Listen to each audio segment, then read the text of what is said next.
ವಧುವರರು ಹೊಡೆದಾಡಿಕೊಂಡಿರುವಂತಹ ಘಟನೆ ಒಂದು ನಡೀತು. ಪಾಪ ಆಮೇಲೆ ಆಸ್ಪತ್ರೆಗೆ ಲಾಕ್ ಮಾಡಿದ್ರು. ಇಬ್ರು ಸಾವನ್ನಪ್ಪಿದ್ರು. ಯಾಕೆ ಹಿಂಗಾಯ್ತು ಗೊತ್ತಿಲ್ಲ. ಈಗ KGFನ ಚಂಬಾರಸನಹಳ್ಳಿಯಲ್ಲಿ ಹೊಡೆದಾಡಿಕೊಂಡಂತ ವಧುವರರು ನಿನ್ನೆ ವಧು ಸಾವನ್ನಪ್ಪಿದ್ರು. ಇವತ್ತು ವರ ನವೀನ್ ಕುಮಾರ್ ಸಾವನ್ನಪ್ಪಿದ್ರು. ಯಾಕೆ ಹೊಡೆದಾಡ್ಕೊಂಡ್ರು? ಬೆಂಗಳೂರಿನ ವಿಕ್ಟೋರಿಯಾ ಆಸ್ಪತ್ರೆಯಲ್ಲಿ ನವೀನ್ ಇವತ್ತು ಸಾವನ್ನಪ್ಪಿರೋದು. ಚಂಬಾರಸನಹಳ್ಳಿಯ ನವೀನ್ ನಿವಾಸದಲ್ಲಿ ನೀರವ ಮೌನ ಈಗ ಆವರಿಸಿಕೊಂಡಿದೆ. ಮದುವೆ ಬಳಿಕ ನವೀನ್ ಮತ್ತು ವಧು ಲಿಖಿತಾಶ್ರೀ ಇಬ್ಬರು ಕೂಡ ಹೊಡೆದಾಡ್ಕೊಳ್ಳುವಂಥ ಪರಿಸ್ಥಿತಿ ಏನಾಗಿತ್ತು ಇವರಿಬ್ಬರಿಗೂ? ಸದ್ಯಕ್ಕೀಗ ಈ ಗಲಾಟೆಯಲ್ಲಿ ಇಬ್ಬರು ಏನು ಹೊಡೆದಾಡ್ಕೊಂಡಿದ್ರು ಮದುವೆ ಆದ ನಂತರ ಇಬ್ಬರೂ ಕೂಡ ಈಗ ಸಾವನ್ನಪ್ಪಿದ್ದಾರೆ. ನಿನ್ನೆ ಒಬ್ಬರು ಸಾವನ್ನಪ್ಪಿದ್ರೆ ವಧು, ಇವತ್ತು ವರ ಸಾವನ್ನಪ್ಪಿದ್ದಾರೆ. ನವೀನ್ ಮತ್ತು ವರ ಲಿಖಿತ ವಧು ಇಬ್ಬರು ಕೂಡ ಇವತ್ತು ಸಾವನ್ನಪ್ಪಿದ್ದಾರೆ. ನಿನ್ನೆ ವಧು ಸಾವನ್ನಪ್ಪಿದ್ರೆ ಇವತ್ತು ವರ ಸಾವನ್ನಪ್ಪಿರೋದು. ಯಾಕೆ ಹೊಡೆದಾಡ್ಕೊಂಡ್ರು, ಏನು ಎತ್ತ ಅಂತ ಗೊತ್ತಿಲ್ಲ.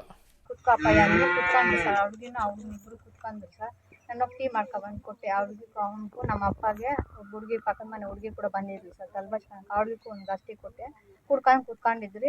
ಕುಡ್ದಿದ್ದಾಯ್ತು. ಗ್ಲಾಸ್ಗಳೆಲ್ಲ ಎತ್ಕೊಬಂದು ಹೊರಗಡೆ ಅಂತ ಬಂದೆ ಸರ್. ಬಂದಿಟ್ಬಿಟ್ಟು ಅವ್ರು ಒಳಗಡೆ ಕುತ್ಕೊಂಡಿದ್ರು. ಮಗು ಈ ಕಡೆ ಬಂತು ಸರ್. ನನಗೆ ಹೊರಗಡೆ ಬಂದು ಎತ್ಕೊಳಕ್ಕೆ ರೋಡ್ ಕಡೆ ಬಂದಿದ್ದಕ್ಕೆ ಎತ್ಕೊಳಕ್ಕೆ ಬರೋಷ್ಟು ಕದಾಕಿದ್ರು. ಹೊಟ್ಟೆಗೆ ಹೋಗಿ ಸರ್ ಹಾಕಿ ಸ್ವಲ್ಪ ಹೊತ್ತಿಗೆ ಅಮ್ಮ ಅಂತ ಒಂದು ಸೌಂಡ್ ಕೇಳಿಸ್ತಾ. ಹುಡುಗಿ ವಯಸ್ಸು ಏನು ಗಲಾಟೆ ಅಂದ್ಬಿಟ್ಟು ಅಪ್ಪಯ್ಯ ನವೀನ ತೆಗಿ ಬಾಕ್ಲಂದ್ರೆ ಅವನೇನು ಮಾತಾಡಿಲ್ಲ. ಅದು ನೋಡ್ಬಿಟ್ಟು ಆಮೇಲೆ ನಾನು ಓಡಿ ಬಂದು ನಮ್ಮ ಬಾಬಣ್ಣಗೆ, ಜಯಕ್ಕ ಅವರ, ನವೀನ್ ಎಲ್ಲ ಇದ್ರು ವಿಷಯಲ್ಲಿ ಎಲ್ಲ ಅವ್ರಿಗೆಲ್ಲ ಹಿಂಗೇನು ಗಲಾಟೆ ಮಾಡ್ಕೊತ ಇದ್ದಾನೆ ಬಂದ್ರೆ ಅಂತೇಳಿ ಹೋಗೋಷ್ಟಕ್ಕೆ ಬಾಕ್ಲು ಒದ್ದಿ ತಲ್ಲಿ ಒಳಗಡೆ ಹೋಗಿ ನೋಡಿದ್ರೆ ಅವ್ರು ಹಂಗೆ ಹೊಡೆದಾಡ್ಕೊಂಡಿದ್ದಾರೆ. ಮುಚ್ಚಲ್ಲಿ ಸರ್, ಮುಚ್ಚಿದ್ದು.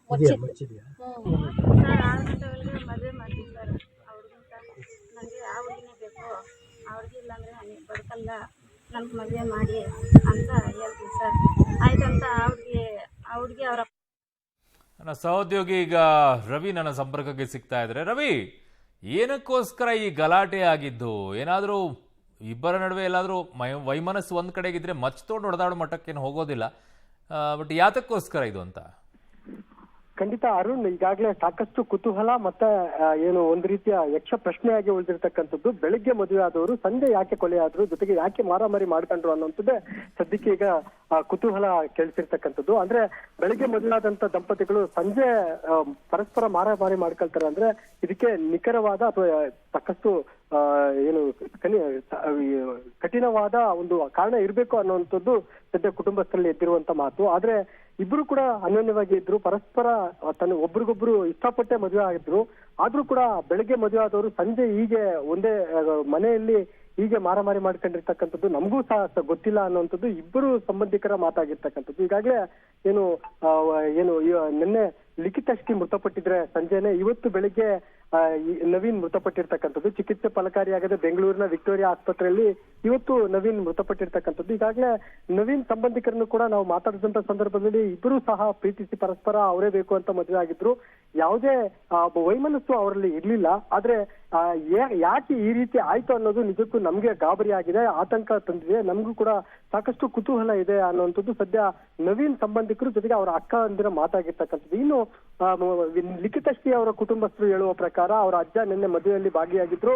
ಅವರು ಹೇಳುವ ಪ್ರಕಾರ ಒಬ್ರಿಗೊಬ್ರು ಹೊಡೆದಾಡ್ಕೊಳ್ಳುವಂತ ಪರಿಸ್ಥಿತಿ ಪ್ರಮೇಯ ಅವರಲ್ಲಿ ಇಲ್ಲ. ಆದ್ರೆ ಯಾರೋ ಮೂರನೇ ವ್ಯಕ್ತಿ ಇದರಲ್ಲಿ ಭಾಗಿ ಆಗಿರ್ಬೇಕು ಅನ್ನೋ ಒಂದು ಅನುಮಾನ ನಮ್ಮಲ್ಲಿ ಇದೆ ಅನ್ನುವಂಥದ್ದು ಸದ್ಯ ಲಿಖಿತಶ್ರೀ ಕುಟುಂಬಸ್ಥರ ಆರೋಪ ಆಗಿರ್ತಕ್ಕಂಥದ್ದು. ಸದ್ಯಕ್ಕೆ ಈಗಾಗಲೇ ಅವರ ತಾತ ಜೊತೆಗೆ ಅವರ ತಂಗಿಯನ್ನು ನಾವು ಮಾತಾಡಿದಂತ ಸಂದರ್ಭದಲ್ಲಿ ಅವರಿಗೆ ಅನುಮಾನಗಳು ವ್ಯಕ್ತವಾಗ್ತಾ ಇರ್ತಕ್ಕಂಥದ್ದು. ಯಾಕಂದ್ರೆ ಪರಸ್ಪರ ಪ್ರೀತಿಸಿ ಮದುವೆ ಆದವರು ಹೀಗೆ ಹೊಡೆದಾಡ್ಕೊಂಡು ಕೊಲೆ ಆಗಲ್ಲ. ಆದ್ರೆ ಇದರಲ್ಲಿ ಯಾರೋ ಮೂರನೇ ವ್ಯಕ್ತಿ ಅಥವಾ ಯಾರೋ ಬೇರೆಯವರು ಎಂಟ್ರಿ ಆಗಿರ್ಬೇಕು ಅನ್ನುವಂತ ಅನುಮಾನವನ್ನ ಈಗ ಸದ್ಯಕ್ಕೆ ಲಿಖಿತಶ್ರೀ ಕುಟುಂಬಸ್ಥರು ವ್ಯಕ್ತಪಡಿಸ್ತಾ ಇರ್ತಕ್ಕಂಥದ್ದು. ಅರುಣ್. ಓಕೆ ರವಿ, ನಿಮ್ಮೆಲ್ಲ ಮಾಹಿತಿಗೆ ಧನ್ಯವಾದಗಳು.